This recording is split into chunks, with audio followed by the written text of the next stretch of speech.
Okay.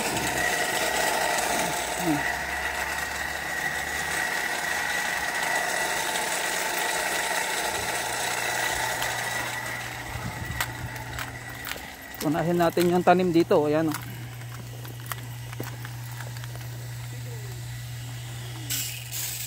Ito yung patola natin sa Pilipinas. Yung mahaba. Yung may gilid-gilid. Naman yung patani.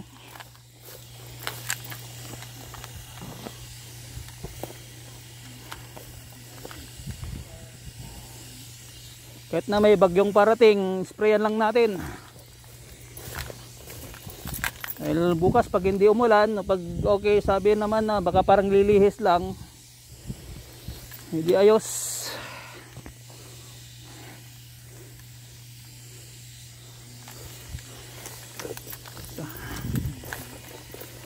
Pati yung pinakapuno niya, sprayan natin talaga.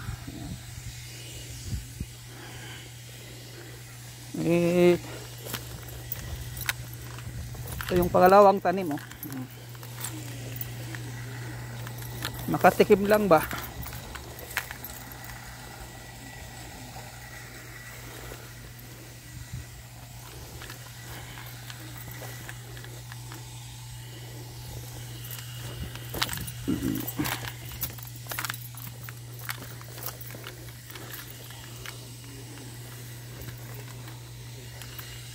Papabulaklak yan saka ano, grower, fertilizer.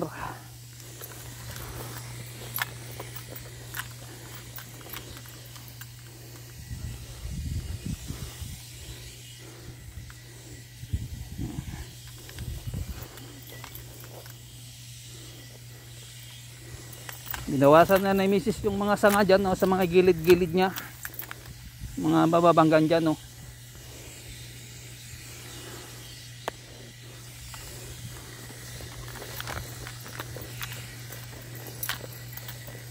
Tayo.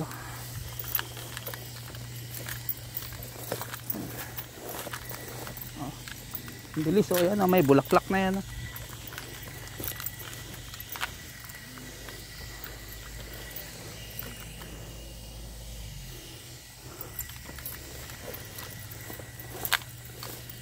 Ayan guys, oh, may bulaklak. Ayan.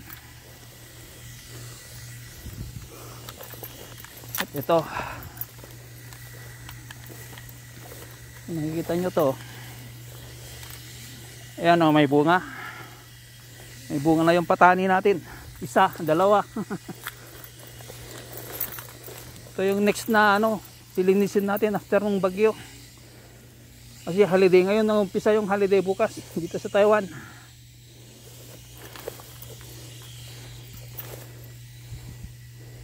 Start yung paypay nila, yung sa ano nila ba, parang sa atin din sa mga Katoliko, ganyan din yung sa ano natin, yung baka pista rin ng mga ano nila, parang sa ating mga Katoliko yung mga imahen. Ito, dito tayo sa sigarilyas.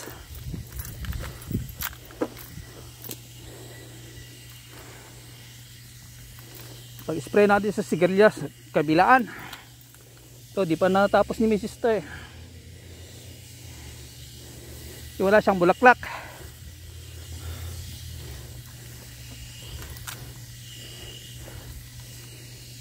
Ayan o, ready to harvest o.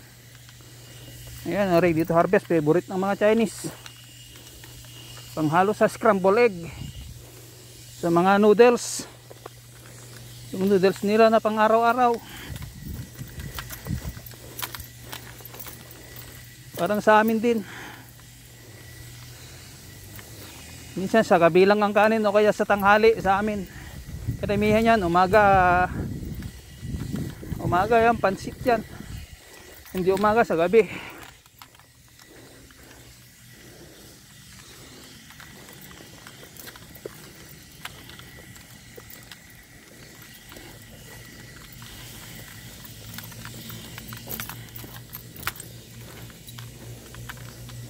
Muna.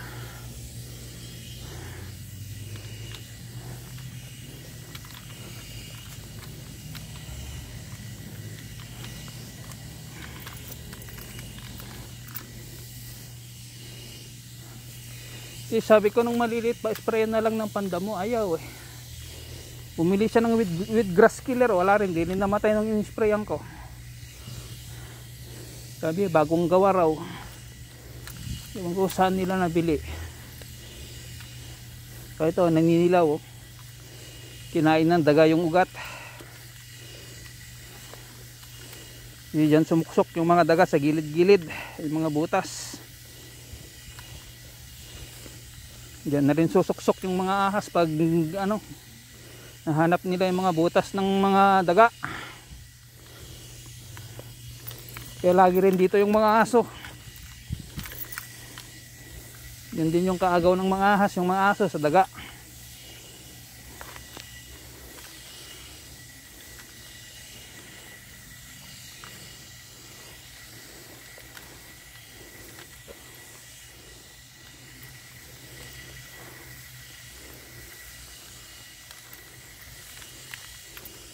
Sigarilyas, kumbaga sa Ilocano palang.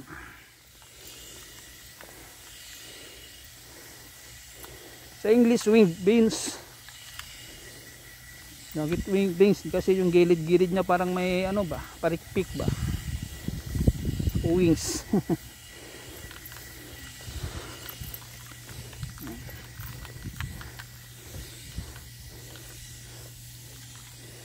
First time niyang ma-sprayan to. Kasi nung malilit din na-sprayan. Kala ko na-sprayan ni Mrs. Well, pwedeng kayang-kaya niya naman, sabi niya.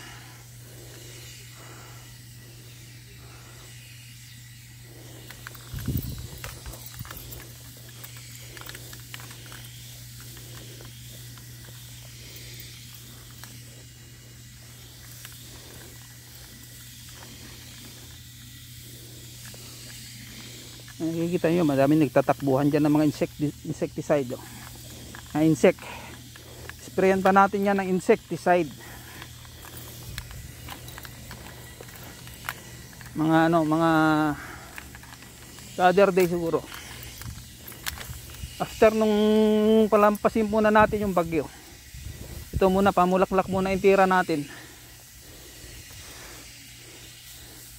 Saka natin banatan ng insecticide.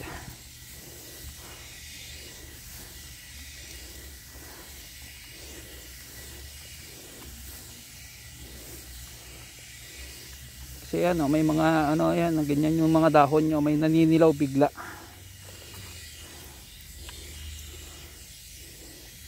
Sabi ko nga kay Mrs. parang may fungus na eh.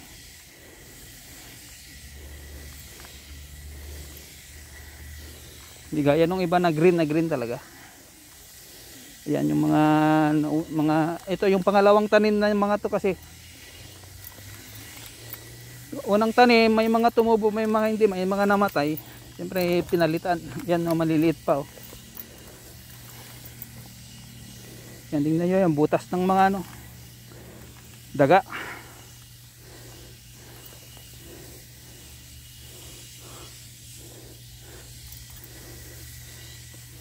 Yung ini-spray ko na to, may kasama yan panglamok.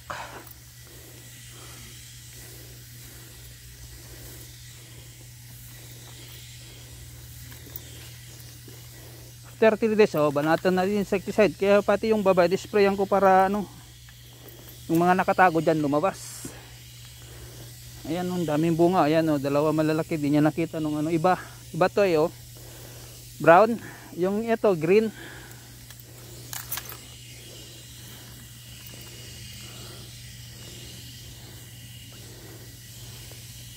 Oh, di ba? Ayan, oh, green na green. Yung brown, mas maaga na munga yung brown. Ba't may nahalong brown dyan?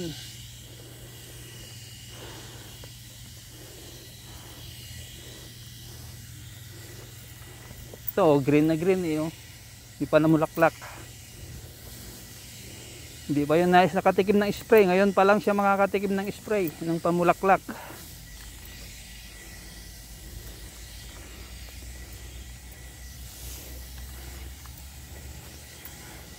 Pero yung iba dyan sa nasa baba, tatanggalin ni Mrs.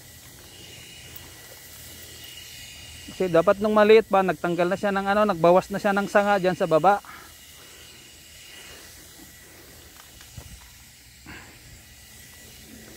Hindi ko naman maanuhan lahat. Kaya sabi ko, ang gap isang buwan, ginagawa niya 3 weeks o 20 days. Para sa akin sana 1 month, kasi kasama na yung kasama na yung whitey ko noon. Pag walang whitey, mga tama lang yun, yung 3 weeks. May whitey tayo eh. Sinama ko na rin sa budget ng time, ng oras, ng araw. Diba ganun yun eh.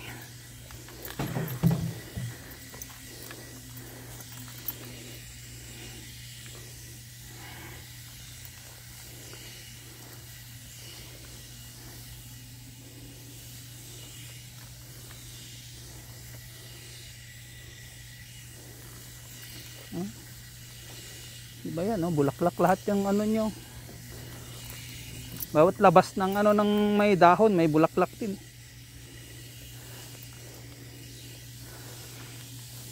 Ito kasi meron yung repellent para sa di lang para sa lamok. Kung may mga ahas diyan na nakasuksok diyan sa mga diyan, sa mga mat. Diyan sa mat na sisiksik diyan sa loob.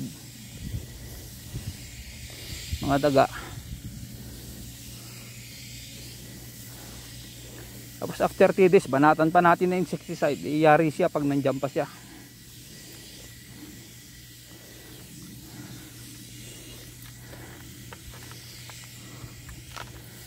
Ito, nanilaw oh.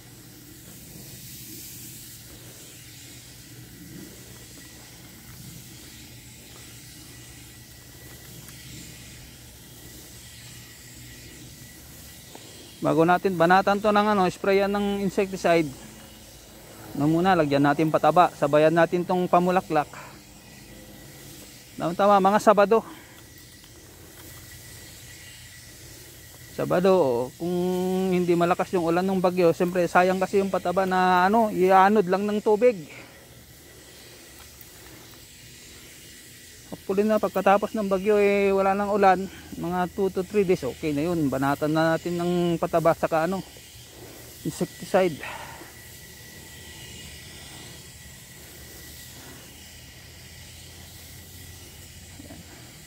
Isang style niyan, paakyat then hanging.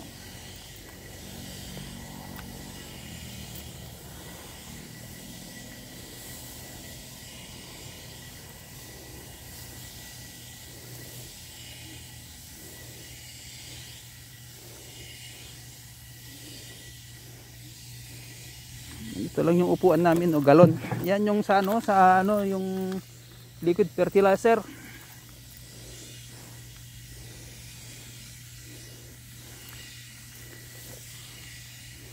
Hindi gaya yan sa Pinas na urea, nahalo lang sa tubig, hindi. O yung complete. Yan yung ginagamit namin. Liquid fertilizer. Pag yun laging naulan.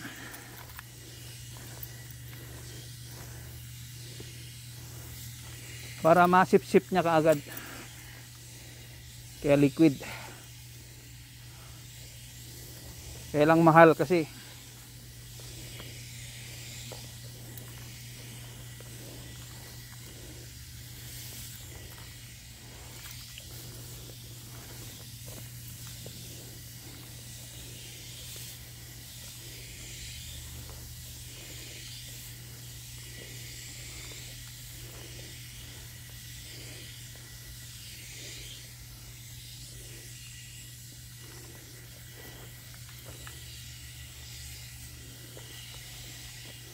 Konti lang naman to tanim namin na to, 100 na puno.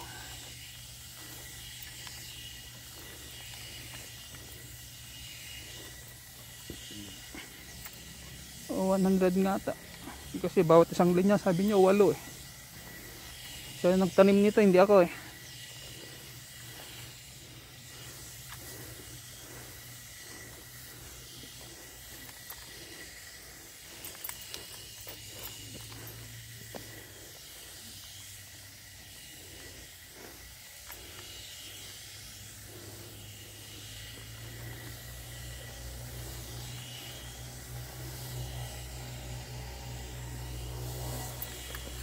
Hopefully next week makikita natin kung okay itong mamulaklak na in-spray natin.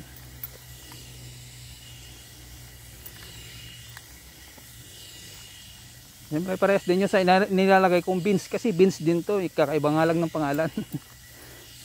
Wing beans to eh. Yung sa atin naman, yung isang beans, kidney beans. Kasi yung buto niya parang yung kidney yung shape. O parang yung bitsuelas na maliliit lang yung beans namin dito. Iba rin yung green beans, malalapad na magaspang naman yung kanyang balat. Kumbaga parang bardagul yung green beans pang winter.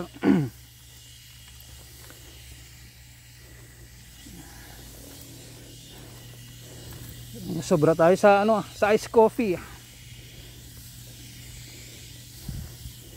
Nakatatlong tayo eh. Tatlong bote. Yan, hindi tumubo dyan. Ilagyan niya yan pero hindi tumubo.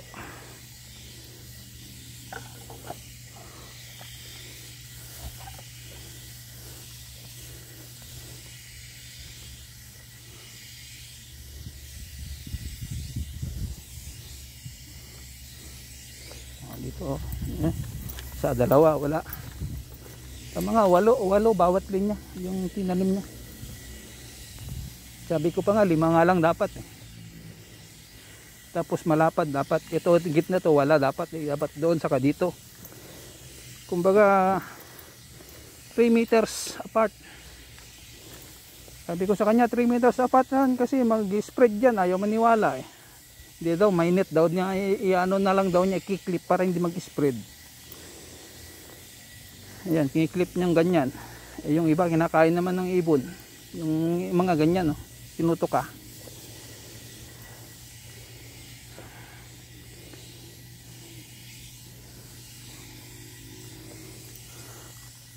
Oh, hanggang dito na siya. Diba? Natin dito.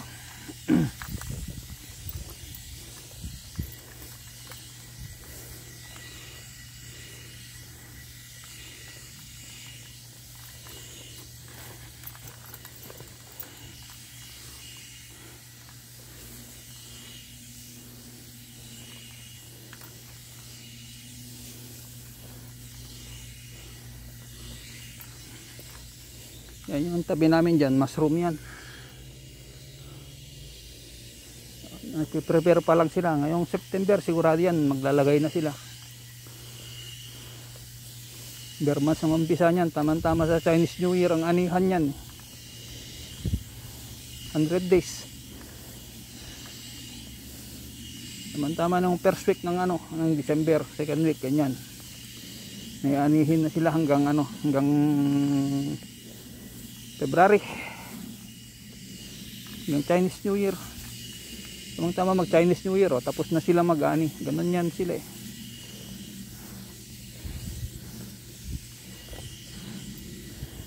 Parang kami din sa repolyo ganun.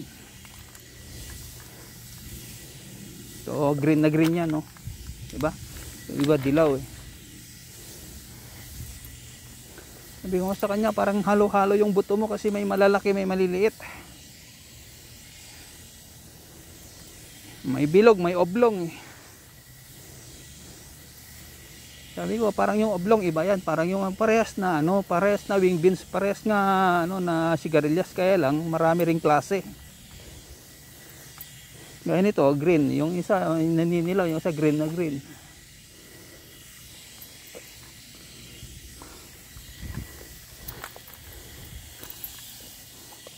Hindi tumubo dyan, dalawa yung sanga na ganyan pa nag-spread dyan ako siradong halit at everyday kailangan mo talaga nandito mag-clip ang kukaya niya.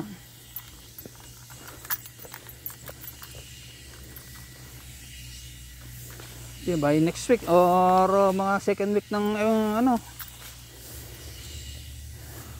September mayroon na tayong beans doon sa Garden 4. Yung sprayan ko ng pamulaklak, namulaklak na. Pag spray mo na ng pamulaklak, 2 weeks 1 week kita mo na yung bulaklak. Pang second week kita mo na yung bunga, meron na siyang bunga. After 1 week pwede mo na siyang anihin.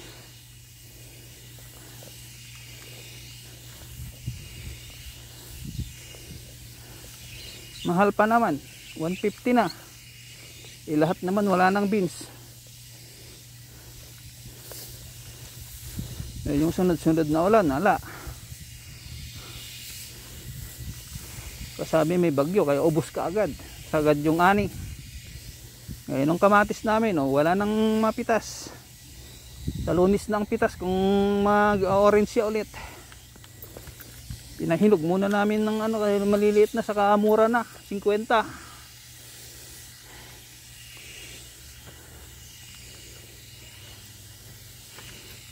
Na lang ang kamatis.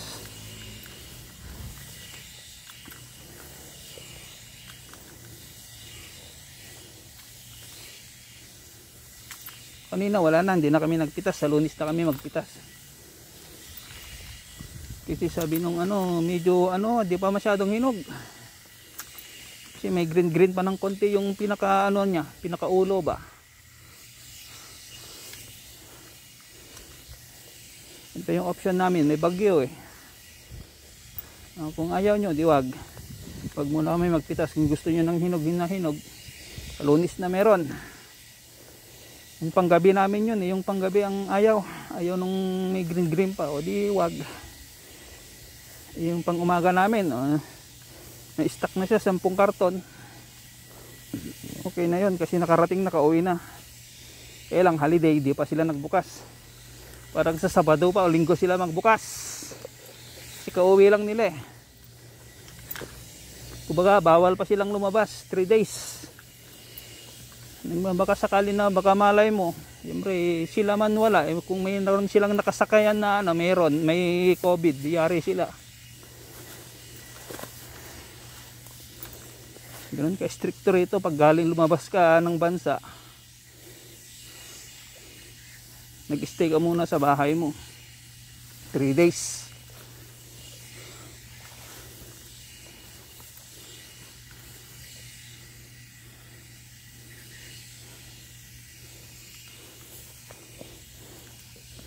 Siyempre pagdating nila, na-test na sila for sure.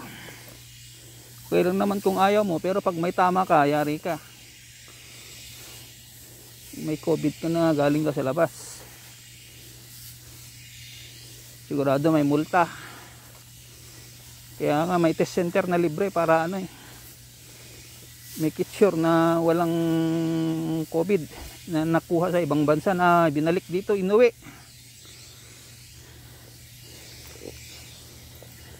Kaya nung yung pangalawa kong anak, yung nandun trabaho sa city, na COVID, pangatlo na niya yon, sa ospital pa.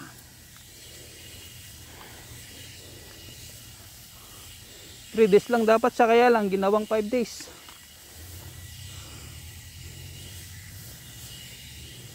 So make it sure na mababa na. Kasi 2.8 yung sa kanya eh. Yung na-check sa kanya 2.8 na, ang bilis.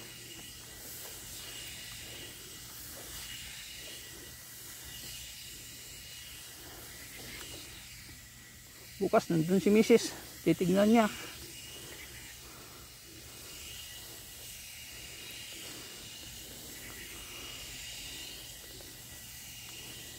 Yan, mag-ingat pa rin po pag lumabas, lalo na sa mga cities o mga sumasakay ng mga bus na aircon, sa mga train.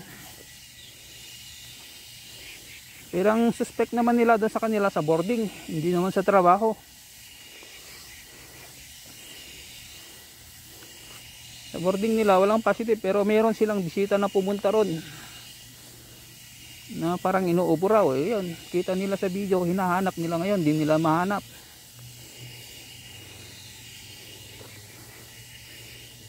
Pati yung mismong kaibigan na nagyaya ng bisita, wala, nagtago na.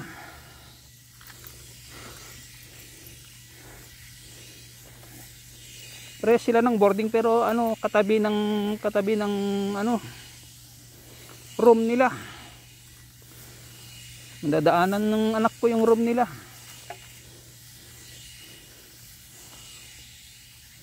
Yung anak ko lang naman ang tinamaan.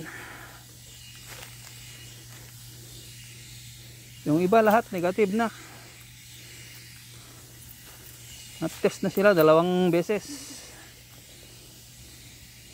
Yung anak ko nung una wala, nung pangalawang test, yun, meron na. Kasi sabi niya masama talaga pakiramdam niya. Alam na niya dahil siyempre naranasan niya ng ma-COVID 2 beses, o pangatlo na.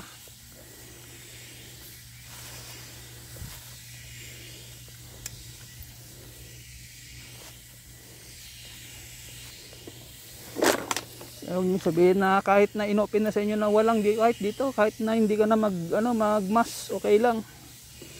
Pero pag may naramdaman ka, punta ka na sa test center. Huwag ka nang maggalagala. Mahal ang multa rito, milyon. 10 seconds lang, milyon na yung ano mo. Lalo na pag naggala ka. Buti yung anak ko, nung alam niyang parang masama to, pumunta kagad sa ospital, nagpa-check up. Doktor. Then tines, una okay. Then sabi niya mag-stay muna ako rito sa pwedeng magpa-confine, parang masama yung pakiramdam ko sabi. Kinabukasan test ulit, yun, positive na.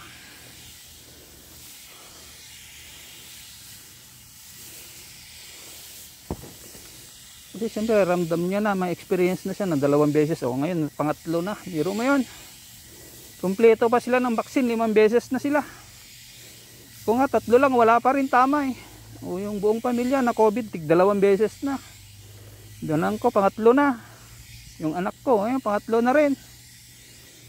Sa awa ng Diyos.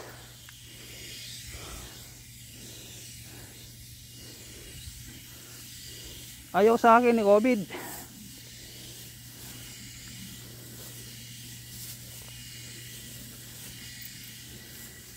Huli naman naayos na siya pagdating ng Biyernes. Sabado ang out niya Sabado ng umaga. Pero hindi siya pwedeng umuwi ng bahay. Doon muna siya sa bagong boarding kung tatanggapin. Kaya doon muna siya sa shelter. Pwede naman siya tumira muna sa shelter ng 1 buwan. Libre naman.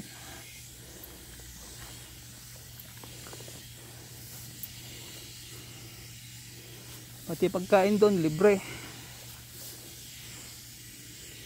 Siyempre, nasa work siya, may trabaho siya Kaya 5 days sa kanya sa hospital para i-sure ng hospital na pwede siyang makihalubilo, pwede siyang bumalik sa trabaho. Kasi restaurant yung trabaho niya Laking restaurant sa city. Yung may mga hotpot, may mga grill, lahat kumpleto.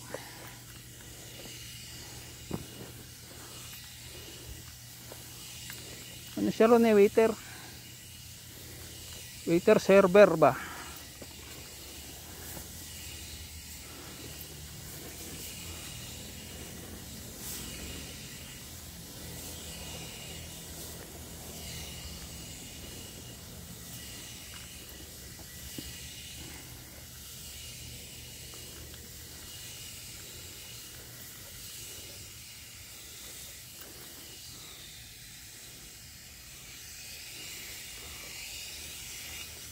Kaya hindi muna yun makauwi dahil siyempre mga bata.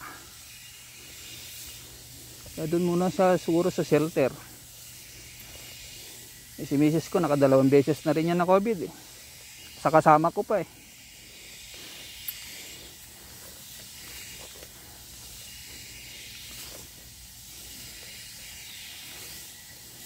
Kaya ingat lang po, ingat paglabas kung saan sama punta. Mga night market, bumili ng pagkain, ganyan, mga luto. Yung minsan, meron din yung matitigas ang ulo. Pag may masama ng pakiramdam, nandiyan pa rin.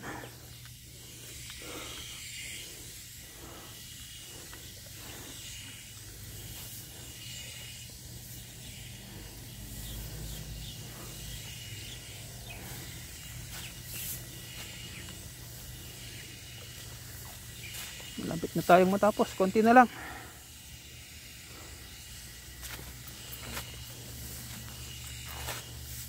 Sa sakaling mayon natin mamaya, ma-upload natin kaagad, baka makahabol.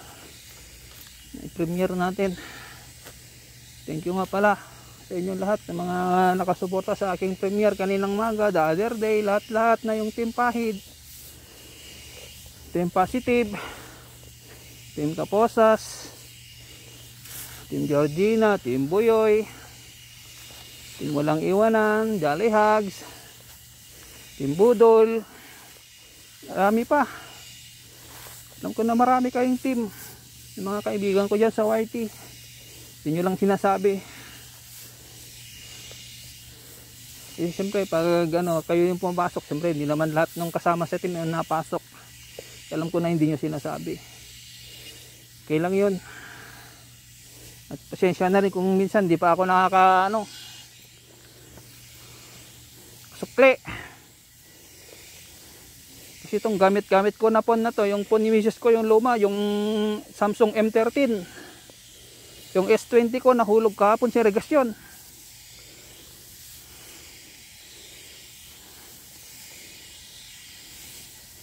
Yung paglinis ko dun sa tubo ng water pump, dahil walang tubig yung irigasyon kahapon, nilinis ko muna yung para pag may tubig na okay na, sabi ko nahulog, basa. Hindi ko pa ino-open. Testingin ko mamaya na i-charge kung pwede na siya. Blinover ni misis kagabi.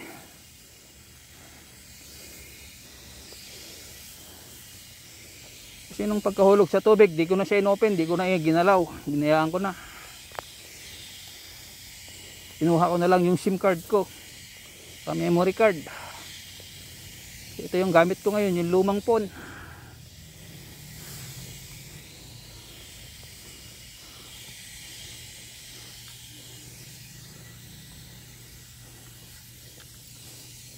Ito.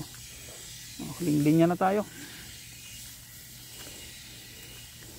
Talaga namang pinapahinga ata ako muna ni YT dahil wala pa yung natin wala pa yung dollar sign natin di pa binalik yung ads natin, baka ayusin ko muna yon then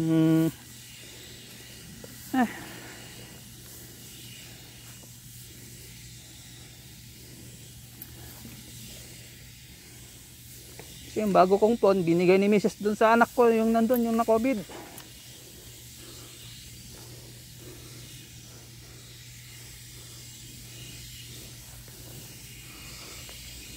Dahil yung phone niya naiwan sa sa boarding. Siyempre yung mga nila ron, mga silid muna nila ron, nililinis muna. Hindi bawal mo nang pumasok, pumunta ron yung mga bisita o yung bago kong phone binigay sa anak ko para may magamit.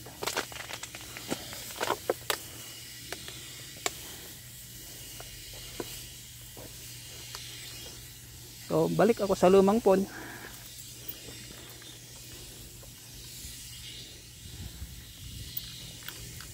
Kaya sa Premiere nakakapin ako pero isang phone. Pero sa LS di ako makapagpin.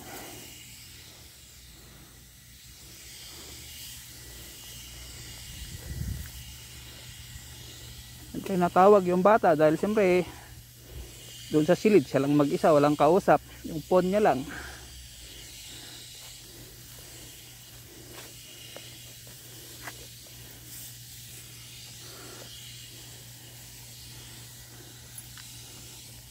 At least okay naman na walang nahawa sa nila, sa trabaho. Doon lang sa boarding wala rin, siya lang. Hindi nga mahanap yung yung bisita para i-test nila kung baka siya yung meron. Guys, tapos na tayo. Ito yung maganda rito, di remote. So, off lang natin.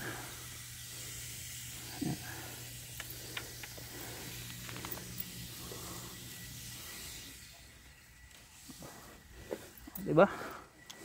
Tapos okay, dyan na tayo. Maraming salamat po. Thank you so much sa inyong mga suporta. Para makita nyo naman ako, nakabrush kasi. Yan. Dito siya nakalagay yung ano, camera. Yan siya na. Yan. Kamas ako yan. Oh. Thank you po. Bye-bye na po. Thank you so much everyone.